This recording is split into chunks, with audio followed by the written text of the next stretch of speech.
ഷിരൂരിലെ മണ്ണിടിച്ചിലിൽ കാണാതായ അർജുന്റെ വീട്ടിലെത്തി മുങ്ങൽ വിദഗ്ധൻ ഈശ്വർ മൽപെ. സഹ ഡൈവർമാർക്കൊപ്പം കോഴിക്കോട്ടെ വീട്ടിലെത്തിയാണ് ഈശ്വർ മൽപെ അർജുന്റെ കുടുംബാംഗങ്ങളെ ആശ്വസിപ്പിച്ചത്. അർജുനെ കണ്ടെത്തുമെന്ന് ഈശ്വർ മൽപെ കുടുംബത്തോട് പറഞ്ഞു. ഷിരൂരിലെ അർജുനായുള്ള തിരച്ചിൽ ദൗത്യത്തിന് മുൻനിരയിൽ നിന്ന മുങ്ങൽ വിദഗ്ധൻ ഈശ്വർ മാൽപെ ഉച്ചയോടെയാണ് കണ്ണാടിക്കലെത്തിയത്.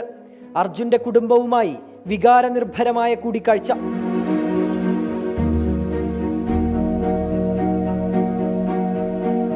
അർജുനെ കണ്ടെത്തുമെന്ന് അമ്മയ്ക്ക് ഉറപ്പു നൽകിയതായി കൂടിക്കാഴ്ചയ്ക്കു ശേഷം ഈശ്വർ മാൽപയുടെ പ്രതികരണം. 34 ദിവസം അർജുന് വീട്ടിൽ പുറത്ത് അവർ വീട്ടിലെ അവർ അമ്മ പിന്നെ ഭാര്യ എല്ലാവരും കരയുന്നുണ്ട്. അതല്ലാതെ അവർ കരയുന്ന നമുക്ക് ഒരുപാട് ബുദ്ധിമുട്ടായി. ഞാനിപ്പോൾ ഞങ്ങളെ വീട്ടിൽ ഒരു നമ്മ അമ്മന് ചത്തിപ്പോയി 30 ദിവസമായി. അത് വിട്ടിട്ട് ഞാൻ അവിടെ പോയി ഇരുന്നു എന്ന് പറഞ്ഞ അമ്മയ്ക്ക് ഞാൻ ഒരു വാക്ക് കൊടുത്തിട്ടുണ്ട്.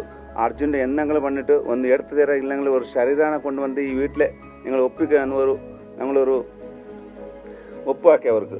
ഡ്രഡ്ജിംഗ് മെഷീൻ എത്തിക്കാൻ കേരള സർക്കാർ ഇടപെടണമെന്നും ഈശ്വർ മാൽപെ. ഒരു ഡ്രഡ്ജിംഗ് മെഷീൻ വേണം.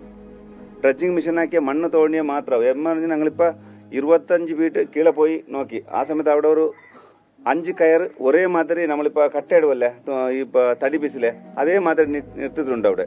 അപ്പം ഞങ്ങളിപ്പോൾ ഓർമ്മ അവിടെ വണ്ടി ഉണ്ടെന്ന് സംശയ ഈ ജഗന്നാഥിന്റെ വീട്ടിലെ മേലോട് കൊഞ്ചം ഡിജിൽ പസ ഉണ്ട്.